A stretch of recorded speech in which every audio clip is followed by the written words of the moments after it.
2016년 3월 서울의 한 호텔. 이세돌 구단이 바둑판 앞에 앉았습니다. 맞은편에도 사람이 앉아 있었습니다. 하지만 그 사람은 상대가 아니었습니다. 화면에 뜬 인공지능이 고른 자리에 대신 돌을 놓아주는 손이었습니다.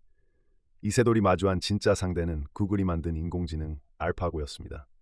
그때만 해도 세상의 예상은 한쪽으로 기울어 있었습니다. 대부분의 사람들이 인간 최고수의 낙승을 점쳤습니다. 바둑은 경우의 수가 우주의 원자보다 많다고 했고, 그런 세계에서 기계가 인간의 직관을 이길 수는 없다고 믿었습니다. 며칠 뒤 그 믿음은 무너졌습니다. 이세돌은 5판 중 4판을 내줬습니다. 그가 따낸 단 한 판, 사국의 78수는 지금도 신의 한 수로 불립니다. 하지만 그 한 수는 승리의 시작이 아니라 인간이 기계에게 거둔 마지막 저항에 가까웠습니다. 그날 이후 사람들은 알아차렸습니다. 인간이 가장 잘한다고 믿었던 영역에서 처음으로 기계가 앞서기 시작했다는 것을요. 그로부터 10년이 흘렀습니다. 이세돌은 2019년 바둑판을 떠났습니다. 은퇴를 밝히며 그는 아무리 잘 둬도 인공지능을 이길 수 없다는 것이 은퇴를 결심한 큰 이유였다고 말했습니다. 인간이 만든 도구가 인간을 넘어선 시대에 대한 담담한 인정이었습니다. 그 사이 인공지능은 멈추지 않았습니다. 알파고는 세대를 거듭하며 더 강해졌고, 이제 어떤 프로 기사도 대등한 조건에서는 AI를 이기지 못하게 됐습니다. 그런데 흥미로운 일이 벌어졌습니다. 인간이 AI를 이길 수 없게 되자 이번에는 그 AI를 스승으로 삼기 시작한 겁니다. 오늘날 프로 기사들은 매일 AI와 두고 AI의 수를 복귀하며 실력을 쌓습니다. 그리고 그 새로운 세대의 정점에 신진서가 있습니다. 세계 랭킹 1위. AI를 두려워하던 세대가 아니라 AI와 함께 자란 첫 세대의 대표입니다.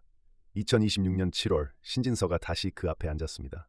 상대는 카타고, 현존하는 가장 강력한 바둑 인공지능 가운데 하나입니다. 그런데 10년 전과는 판 자체가 달라져 있었습니다. 이세돌은 알파고와 대등한 조건, 호선으로 맞섰습니다. 신진서는 그럴 수 없었습니다. 이번 대국은 2점 젖바둑이었습니다. 인간이 유리한 자리 두 곳에 돌을 미리 깔고 시작하는 실력 차이를 전제로 하는 방식입니다. 바로 이 조건이야말로 지난 10년의 변화를 그대로 보여줍니다.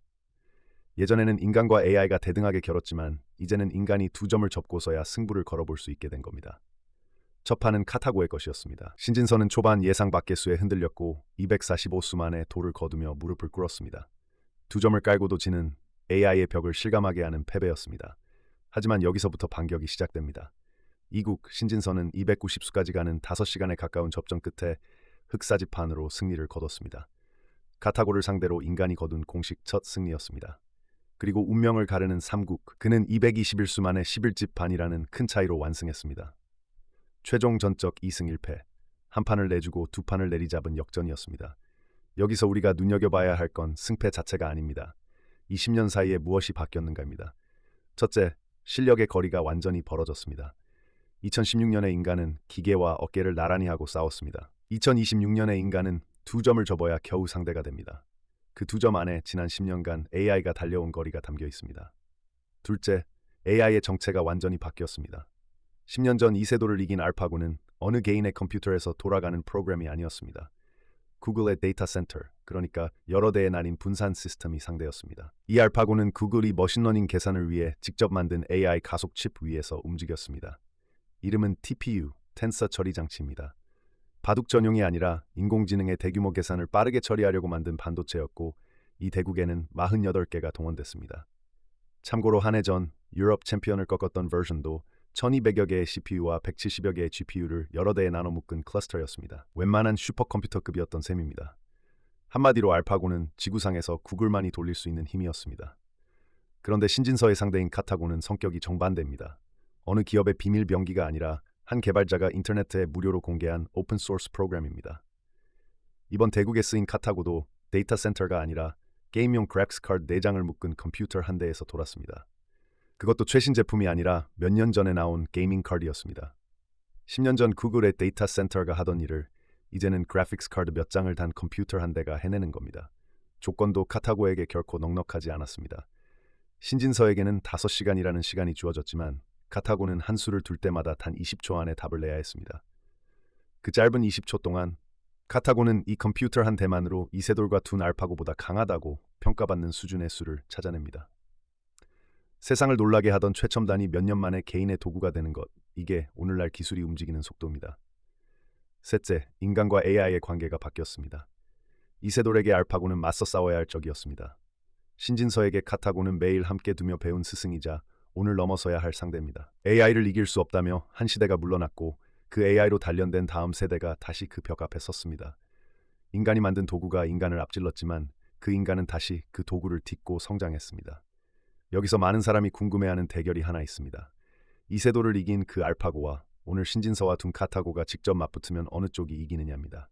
먼저 알아둘 것은 이 대결은 실제로는 성사될 수 없다는 점입니다. 알파고는 2017년 커제와의 대국을 끝으로 물러났고 그 두뇌에 해당하는 데이터는 세상에 공개된 적이 없습니다. 그러니 지금부터의 이야기는 어디까지나 자료에 기댄 추정입니다. 그리고 알파고에도 세대가 있었습니다. 2016년 이세돌을 이긴 첫 세대가 있고 이듬해 프로 기사들을 상대로 60판을 내리 이긴 강화판이 있으며 마지막으로 인간의 기보를 단 한 판도 배우지 않고 오직 자기 자신과 두면서 학습한 최종판이 있었습니다. 이 최종판은 이세돌을 이긴 첫 세대를 100대 0으로 그 중간 강화판마저 89대 11로 눌렀습니다.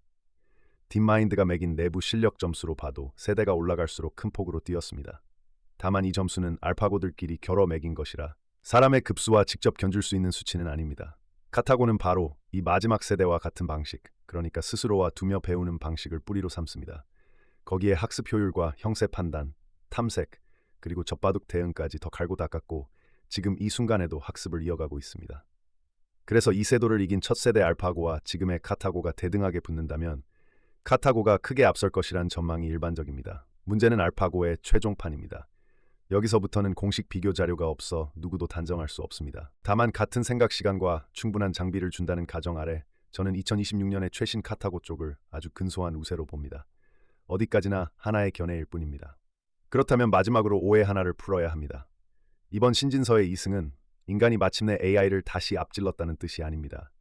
신진서는 흑돌 2점을 먼저 깔고 시작했습니다. 2점을 미리 놓는다는 건 판이 시작되기도 전에 대략 10수집 이상의 이점을 손에 쥐고 둔다는 뜻입니다. 그 이점을 딛고서야 인간은 겨우 승부를 걸어볼 수 있었습니다. 그럼에도 세계 최강의 인공지능을 상대로 두 판을 이겨낸 것은 그 자체로 대단한 성취입니다. 지지 않으려 5시간을 쥐어짠 인간과 매수 20초 만에 답을 내는 기계가 만들어낸 팽팽한 명승부였습니다. 이세돌의 한 판이 인간의 마지막 저항이었다면 신진서의 두 판은 AI와 함께 자란 인간이 다다른 새로운 경지입니다. 조건이 젖바둑이었다고 해서 최강의 인공지능을 이기는 일이 쉬워지는 것은 결코 아닙니다. 카타고는 한 수 한 수 완벽에 가까운 답을 내밉니다. 그 빈틈없는 벽 앞에서 신진서는 5시간 동안 단 한 번도 무너지지 않고 사람이 둘 수 있는 최선의 수를 끝까지 이어갔습니다. 우리는 흔히 인간에게는 넘을 수 없는 한계가 있다고 말합니다. 하지만 세계 최강의 기계가 매수 완벽에 가까운 답을 두는 그 반상에서 한 사람이 끝내 균형을 지켜냈습니다. 그것은 단지 기계를 이겼다는 이야기가 아닙니다. 한 인간이 자신의 한계라 여겨온 선을 한 뼘 더 밀어냈다는 이야기입니다. 10년 전 우리는 기계에게 자리를 내주는 줄로만 알았습니다. 10년 뒤 우리는 그 기계를 스승 삼아 자신을 끝까지 갈고 닦은 끝에 인간이 닿을 수 있는 가장 먼 곳까지 걸어간 한 사람을 봅니다. 최강의 상대 앞에서 인간이 얼마나 멀리 갈 수 있는지를 몸으로 증명해 보인 기사, 신진서. 그 이름이 오래도록 기억될 이유입니다.